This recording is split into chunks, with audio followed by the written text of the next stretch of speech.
Hello प्यारे बच्चों, सबसे पहले तो आपको बता दूं रे ऑप्टिक्स के बारे में हम लोगों ने पढ़ा था कि light travels in straight line. Light हमेशा स्ट्रेट लाइन में ट्रेवल करती है, जिसकी वजह से हम कुछ फिनोमेना देख पाते हैं, जैसे कि reflection, refraction and dispersion. Light का अपने कंपोनेंट कलर्स में स्प्लिट हो जाता है। बट क्या सच है कि लाइट हमेशा स्ट्रेट लाइन में ही ट्रेवल करती है? तो आपने शायद रिफ्रैक्शन में सुना होगा कि लाइट जब एक मीडियम से दूसरे मीडियम पास होती है तो अपना पाथ चेंज करती है। बट ऐसा एक जगह और होता है जब लाइट अपने वेव नेचर को शो करती है। ऐसा होता कब है? अगर किसी लाइट सोर्स के ठीक सामने लाइट को एक बीम के फॉर्म में किसी स्क्रीन पर फोकस किया जाए और उसके रास्ते में बहुत छोटा सा अपर्चर साइज का, वेवलेंथ के कंपेरेबल साइज का पिन होल रखा जाए या शेडो क्रिएट करने वाला कोई पार्टिकल ऑब्जेक्ट रखा जाए, तो लाइट फिर सामने वाली स्क्रीन पर जहां शेडो बन रहा है वो एग्जैक्टली शेडो नहीं बनता ब्लैक कलर का, बल्कि वहां एक अजीब सा पैटर्न दिखाई देता है जिसे हम लोग सर्कुलर फ्रिंजेस कह सकते हैं। वो होता है इसलिए क्योंकि लाइट जाने के बाद ऑब्स्टेकल के तीक्ष्ण किनारों, शार्प एजेस से मुड़ करके और स्क्रीन पर फोकस होती है। मतलब लाइट अपने पाथ को चेंज करती है चूंकि वेव नेचर को फॉलो करती है। ऐसा पहली बार क्रिश्चियन हाइगेंस साहब ने देखा था 1678 में, राइट। और इसी के बाद उन्होंने लाइट को स्ट्रेट लाइन ट्रेवल करने की बजाय जब बेंड होना शुरू हो गया, मैं एक बार जरा एक्सप्लेन कर दूं, स्ट्रेट लाइन ट्रेवल करने की बजाय जब लाइट के बेंडिंग नेचर को देखा कि लाइट किसी ऑब्स्टेकल से टकराने के बाद बेंड हो जाती है, मुड़ जाती है, रास्ता चेंज करती है, भले ही मीडियम चेंज ना किया जाए। ये केवल तब होता है जब सामने रास्ते में लाइट की वेवलेंथ के कंपेरेबल साइज का कोई ऑब्जेक्ट आए। तो इस फिनोमेना को हम लोग वेव थ्योरी ऑफ लाइट में पढ़ते हैं, जो क्रिश्चियन हाइगेंस साहब द्वारा इंट्रोड्यूस की गई थी, राइट। अब इसको थोड़ा सा मैकेनिकल वेव की मदद से समझते हैं, फिर वापस से लाइट की वेव थ्योरी पर आ जाएंगे बेटा। सो कैरी ऑन। समझिए ऐसे कि किसी एक्वेटिक बॉडी, किसी वाटर बॉडी में सपोज करो अगर कोई ऑब्स्टेकल, मतलब कोई एक ऑब्जेक्ट गिराया जाए, ऑब्जेक्ट का मतलब हम कोई बॉल गिरा दे, तो लाइट में आप देखते होंगे सामान्य तौर पर कि एक्वेटिक बॉडी की सरफेस पर इस तरह की भंवर बन जाती है, इडीज बन जाती हैं, जिसमें आपको ये लिखा हुआ है कि, हालांकि ये तो वेव फ्रंट का डेफिनेशन है, बट इसको ऐसे समझिए कि जैसे कोई भी ऑब्जेक्ट गिरेगा, एक डिस्टर्बेंस प्रोड्यूस होगा, वो डिस्टर्बेंस प्रोपगेट करता करता सारी डायरेक्शंस में जाता है और हम उन पार्टिकल्स का कलेक्शन कर लेते हैं। कौन से पार्टिकल बेटा? उन पार्टिकल्स का कलेक्शन करते हैं जो डिस्टर्बेंस प्रोड्यूस होने के बाद इक्वी डिस्टेंस हो, डिस्टर्बेंस प्रोड्यूस करने वाली जगह से इक्वल डिस्टेंसेस पर हो। चूंकि अगर पाथ इक्वल होगा तो फेज एक जैसा होगा, तो साफ साफ लिखा भी हुआ है कि a locus of the all particle, these point, इन सारे पॉइंट्स का लोकस, अगर इन सारे पॉइंट्स के पाथ को ज्वाइन किया जाए तो this will oscillate in the same phase, और इन्हें कैरी करने वाले 2D प्लेन का नाम वेव फ्रंट पड़ जाता है, राइट। मतलब डिस्टर्बेंस से इक्वी डिस्टेंस, इक्वल डिस्टेंस पर जाकर के अगर कुछ पार्टिकल्स कैप्चर किए जाएं, और उन्हें ज्वाइन करने वाला कोई प्लेन बनाया जाए, 2D प्लेन बनाया जाए, प्लेन, तो ऐसे प्लेन को हम लोग वेव फ्रंट कहते हैं। वेव फ्रंट का हर एक सोर्स एक नए, या वैसे कहते हैं कि वेव फ्रंट का हर पॉइंट एक नए सोर्स की तरह काम करता है, जहां से फिर से लाइट का प्रोपगेशन डिफरेंट डायरेक्शन पर होता है, राइट। मतलब जो डायरेक्शन ऑफ येलो कलर है ये एक्चुअली रे की डायरेक्शन है, एनर्जी के प्रोपगेशन की डायरेक्शन है बेटा। ऐसा हाइगेंस साहब ने बताया। और भी कुछ खास बातें थी, जैसे कि पैटर्न को अगर ऑब्जर्व किया जाए तो किसी बल्ब जैसे लाइट सोर्स से निकलने वाली तमाम सारी वेव एक्चुअली वेव का बढ़ता हुआ स्फेरिकल वेव फ्रंट है। इसको और अच्छे से स्टडी करने के लिए और गहराई में समझने के लिए इस 3D व्यू को समझिए जरा सा कि लाइट, देखिए मैंने आपसे कहा था ना, पिन होल साइज की अगर अपर्चर से निकलेगी, हम थोड़ा सा बैक जाएंगे, थोड़ा सा बैक, और इस बात को ऐसे ऑब्जर्व करेंगे कि सोर्स से निकलने वाली लाइट अगर पिन होल साइज की ऑब्स्टेकल से जाएगी तो पिन होल साइज की ऑब्स्टेकल से निकलने के बाद वो अपने पाथ में बेंडिंग महसूस करेगी। वो प्राइमरी वेव्स या सेकेंडरी वेवलेट्स की वजह से हो सकती है। सोर्स को चेंज किया गया, इसके बाद इससे निकलने वाले वेव फ्रंट को भी समझेंगे। कैसे समझेंगे? समझ करो कोई रॉड जैसा सिलेंड्रिकल सोर्स है, तो इससे निकलने वाले जो वेव फ्रंट होंगे वो सिलेंड्रिकल शेप्स के होंगे बेटा। इसका तो कंफर्म हो गया, जैसा सोर्स वैसा वेव फ्रंट, राइट। और आगे देखते हैं जब बच्चों वेव थ्योरी से कनेक्ट करिए अपने आप को, रे नेचर से हटाकर वेव नेचर। बहुत बड़े साइज का जो लाइट सोर्स है, जैसे कि सन से निकलने वाला वेव फ्रंट एक्चुअली स्फेरिकल होता है, बट अर्थ से बहुत डिस्टेंस होने के वजह से ये जो वेव फ्रंट है इसका जो शेप है वो प्लेन वेव फ्रंट जैसा महसूस होता है। हम इस बात को ऐसे भी कह सकते हैं, थोड़ा सा पीछे जाके, कि सन जैसे स्फेरिकल सोर्स से निकलने वाले वेव फ्रंट स्फेरिकल होते हैं, बट अगर अर्थ जैसे ऑब्जर्वर या अर्थ जैसे ऑब्जर्वेशन पॉइंट, अर्थ जैसी ऑब्जर्वेशन स्क्रीन से डिस्टेंस बहुत ज्यादा होने की वजह से इन स्फीयर्स का जो रेडियस है वो इनफाइनाइट साइज का होता है और अल्टीमेटली प्लेन वेव फ्रंट जैसे महसूस होते हैं। तो हम इस बात को ऐसे भी कह सकते हैं, कोई भी पॉइंट सोर्स अगर किसी ऑब्जर्वेशन या स्क्रीन से बहुत दूर है तो भले ही उससे निकलने वाला वेवफ्रंट किसी भी शेप या साइज का हो, हमें प्लेन वेवफ्रंट के जैसा महसूस होगा। तो हम सिलेक्टेड पॉइंट्स बता दें आपको, जैसे कि अगर लाइट सोर्स पॉइंट है, पॉइंट साइज का है, तो स्फेरिकल वेवफ्रंट आएगा। अगर लाइट सोर्स स्फेरिकल शेप का है, गोल गोल बल्ब है, तो भी स्फेरिकल वेवफ्रंट आएगा। अगर रॉड शेप का है, light source is shape of rod, तो सिलेंड्रिकल वेवफ्रंट आएगा, सिलेंडर के शेप का वेवफ्रंट आएगा। वेवफ्रंट ऐसे ऐसे प्रोपगेट करता जाएगा, सिलेंडर के फॉर्म में प्रोपगेट करता जाएगा, राइट। अब इस बात को ऐसे भी समझेंगे कि इनमें से किसी भी वेवफ्रंट को अगर कोई डिस्टेंट ऑब्जर्वर देखेगा तो इनकी साइज बड़ी बड़ी बड़ी और बड़ी होती चली जाएगी। फाइनली जब ऑब्जर्वर तक पहुंचेगा तो ऐसा ही प्लेन वेवफ्रंट पहुंचेगा। तो अगर मैं क्वेश्चन करूं आपसे कि any wavefront observed from a distance, या कहते हैं कि किसी भी वेवफ्रंट को अगर बहुत दूर से ऑब्जर्व किया जाए तो वो दिखने में उसका शेप कैसा होगा, तब याद रखेंगे प्लेन शेप होगा इसका, राइट। और आगे चलते हैं, इस बात को समझते हैं। डन, ये था प्लेन वेव सोर्स का या प्लेन वेव फ्रंट का एक्सप्लेनेशन। इसके बाद इन्होंने कहा, हाइगेंस साहब ने कहा था कि अगर हम t बराबर 0 पर, t बराबर 0 मतलब ओरिजिनेट होते वक्त वेव फ्रंट को जानते हैं, तो हम हाइगेंस प्रिंसिपल की मदद से इजीली डिटरमाइन कर सकते हैं shape and position of new wave front. अगर हम t बराबर 0 पर शेप साइज को डिटरमाइन कर लें तो हम अंदाजा लगा सकते हैं कि नेक्स्ट वेव फ्रंट का शेप साइज कैसा होगा। जैसे पॉइंट सोर्स की वजह से ध्यान से देखिए, ये स्फेरिकल वेव फ्रंट था। अब कुछ और डिस्कशन डिटेल में बताया गया है कि सोर्स से निकलने वाला ये रहा आपका स्फेरिकल वेव फ्रंट, ये रहे उसके कुछ ऐसे पॉइंट जो सेम फेज ऑफ ऑसिलेशन में हैं। ये एक साथ अप एक साथ डाउन करेंगे, एक साथ अप एक साथ डाउन, एक साथ अप एक साथ डाउन करेंगे, राइट।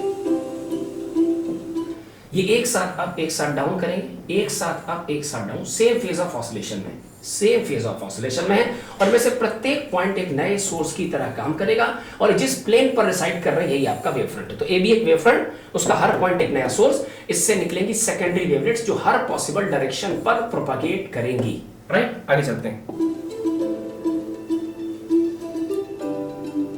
ये सेकेंडरी वेवलेट्स कहते हैं बेटा। सोर्स से आएंगी प्राइमरी वेव्स और जो वेवफ्रंट का पॉइंट होगा उससे निकलेंगी सेकेंडरी वेवलेट्स, बट वो भी स्पीड ऑफ लाइट से निकलेंगी। स्पीड ऑफ लाइट से ट्रेवल करने के साथ साथ वो अगर टी टाइम तक ट्रेवल करें तो सर्टेन डिस्टेंस ट्रेवल करेंगी, जहां distance is equal to speed multiply by time हो जाएगा।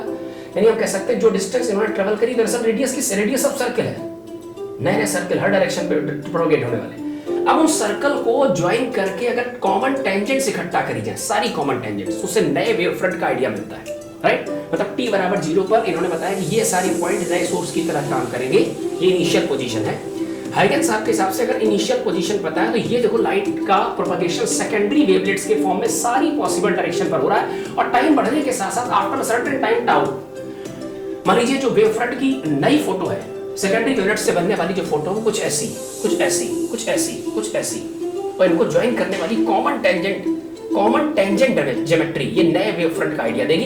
फिर इसका नया पॉइंट, कोई भी पॉइंट एक नए सोर्स की तरह काम करेगा, राइट। अब इस थ्योरी के साथ एक जो छोटी सी समस्या है वो इन्होंने डिस्कस करी, हालांकि हम लोग के सिलेबस का कोई विशेष पार्ट नहीं है बेटा, है ना। हम बैकवर्ड वेव फ्रंट के बारे में आइडिया लगा सकते हैं, हम फॉरवर्ड प्रोपगेटिंग वेव के बारे में ही आइडिया लगा सकते हैं, हालांकि हम लोग की थ्योरी में नहीं आता, हम लोग के सिलेबस का पार्ट नहीं है, राइट। और ये भी ध्यान रखना है कि ये मैक्सिमम एम्पलीट्यूड की मदद से ही आपको नए वेव फ्रंट का आइडिया बता पाएगा। वजह क्या है कि जो फॉरवर्ड प्रोपगेशन है वो तो एम्पलीट्यूड देगा, बट बैकवर्ड प्रोपगेशन का कोई आइडिया नहीं है, राइट।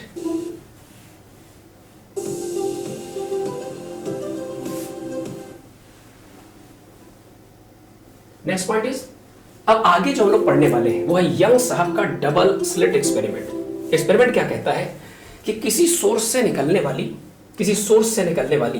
जो वेव है, या कह सकते हैं किसी लाइट सोर्स से निकलने वाली ये वेव्स को सबसे पहले किसी एक फर्स्ट बैरियर में एक छोटा सा पैसेज बनाया, वहां से प्राइमरी वेव्स को पास किया और फिर प्राइमरी वेव्स को बाइफरकेट कर दिया, दो डायरेक्शंस दे दी ताकि दो नए छोटे छोटे सोर्स बन जाए। अब वजह क्या है समझ लीजिए, जो मेन सोर्स है उससे हमने सबसे पहले प्राइमरी बैरियर से प्राइमरी सोर्स बनाया और इसी प्राइमरी सोर्स को दो हिस्सों में फाड़कर दो छोटे छोटे नए सोर्स हम इसलिए बना रहे हैं क्योंकि जब सिमिलर सोर्स से लाइट जाएगी और दो हिस्सों में दो वेव फ्रंट में डिवाइड होगी, दो वेव फ्रंट में डिवाइड होगी। इससे फायदा ये होगा कि जो फ्रीक्वेंसी इसकी है, मतलब इस मेन लाइट सोर्स की, वही बैरियर से निकलने वाली प्राइमरी वेव्स की होगी और वो ही छोटे छोटे स्लिट्स से निकलने वाली लाइट की फ्रीक्वेंसी होगी। ये सब प्राइमरी लाइट वेव्स है, क्योंकि लाइट को अभी हम लोगों ने कहीं रोका नहीं, बस खाली छोटे छोटे पैसेज से पास करते जा रहे हैं। तो एक ही फ्रीक्वेंसी की लाइट दो हिस्सों में बटेगी तो इनकी फ्रीक्वेंसी सेम रहेगी, और फ्रीक्वेंसी सेम होने से हमें कोहेरेंट सोर्सेस मिलते हैं बेटा, सेम फ्रीक्वेंसी वाले। और सेम फ्रीक्वेंसी वाले सोर्स आपस में जब सुपर इम्पोज करेंगे तो इंटरफेरेंस शो करेंगे, जिससे सामने वाली स्क्रीन पर एक अच्छा पैटर्न दिखाई देगा। राइट, आगे चलते हैं। राइट, तो प्राइमरी सोर्स, फर्स्ट बैरियर, यहां से लाइट निकली, दो छोटे छोटे holes, slit number 1, slit number 2। Right, light पहुंची, लाइट वेव ऑसिलेट करते करते करते करते सामने वाली स्लिट पर पहुंच रही। Right, main source frequency omega, barrier से प्रोड्यूस सोर्स की फ्रीक्वेंसी ओमेगा। राइट, जब इस सामने वाली स्लिट पर पहुंचेगी तो फ्रीक्वेंसी में कोई वेरिएशन नहीं आएगा, क्योंकि सेम वेव्स हैं। स्लिट नंबर 1, स्लिट नंबर 2 पर पहुंचने वाली वेव्स की frequency same, coherent sources, frequency same, angular frequency same. दोनों स्लिट से अब फिर से प्राइमरी वेव्स निकलेंगी। अब दोनों स्लिट से निकलने वाली प्राइमरी वेव्स आपस में इंटरफेयर करते हुए जाएंगी, इंटरफेयर करते हुए जाएंगी। कैसे इंटरफेयर करेंगी? Ups and downs, crest and trough के फॉर्म में इंटरफेयर करेंगी। और जब वो इंटरफेयर करते करते सामने वाली स्क्रीन पर पहुंचेंगी तो जिन जिन पॉइंट्स पर मैक्सिमम इंटेंसिटी होगी वो सारे पॉइंट एक्युमुलेट होकर, जिन जिन पॉइंट्स पर, मैं कह दूं जिन जिन पॉइंट्स पर मैक्सिमम इंटेंसिटी होगी वो सारे पॉइंट एक ही रास्ते पर एक्युमुलेट होकर मैक्सिमम इंटेंसिटी की फ्रिंज बनाएंगे, पट्टी बनाएंगे, प्रकाश की पट्टी बनाएंगे, लाइट की पट्टी बनाएंगे। इसे हम लोग ब्राइट फ्रिंज कहते हैं। इसी प्रकार हम तो ऐसा भी कह सकते हैं कि दोनों सोर्स से निकलने वाली वेव्स इंटरफेरेंस के बाद जिन जिन पॉइंट्स पर कंस्ट्रक्टिव इंटरफेरेंस करेंगी, मैक्सिमम एम्पलीट्यूड रखेंगी, मैक्सिमम इंटेंसिटी रखेंगी, उन सारे पॉइंट्स का कोलिनियर होकर सामने वाली स्क्रीन पर एक फ्रिंज क्रिएट करना, ब्राइट फ्रिंज का इफेक्ट क्रिएट करेगा। इसी प्रकार दोनों सोर्स से निकलने वाली वेव का जहां जहां डिस्ट्रक्टिव इंटरफेरेंस होगा, तो डिस्ट्रक्टिव इंटरफेरेंस का मतलब ऐसा इंटरफेरेंस जिसमें एम्पलीट्यूड मिनिमाइज हो जाए, मिनिमम एम्पलीट्यूड, इंटेंसिटी मिनिमम, और इंटेंसिटी मिनिमम होने के बाद स्क्रीन पर यहां ब्राइटनेस थोड़ी कम दिखाई देगी तो हम इसे डार्क फ्रिंज की संज्ञा देते हैं। राइट, तो कंस्ट्रक्टिव इंटरफेरेंस वाले पॉइंट्स असेंबल करके एक ही लाइन पर लेकर हम ब्राइट फ्रिंज की पोजीशन यानी ब्राइट फ्रिंज दिखाएंगे, और डिस्ट्रक्टिव इंटरफेरेंस वाले points minimum amplitude, minimum intensity की वजह से स्क्रीन पर डार्क फ्रिंज का इफेक्ट क्रिएट करेंगे बेटा। राइट, आगे बढ़ते हैं। डन। तो आपको सामने स्क्रीन पर एक बड़ा शानदार सा पैटर्न दिखाई देगा, dark bright, dark bright, dark bright, dark bright, dark bright का। राइट, डन बच्चों। So these were all things about, ये सब कुछ था यंग्स डबल स्लिट एक्सपेरिमेंट और हाइगेंस के वेव थ्योरेटिकल एक्सपेरिमेंट के बारे में। राइट, तो ऑफलाइन क्लास में थोड़ा सा आपको हाइपोथेसिस में मदद मिले, इन सब चीज़ों की वजह से हम लोगों ने इस थोड़े से क्रिएटिव वीडियो को डिस्कस करने की सोची। So I hope this video will be helpful for you. Please take this video as a demonstration of Young's double slit as well as Huygens principle. Thank you बच्चों।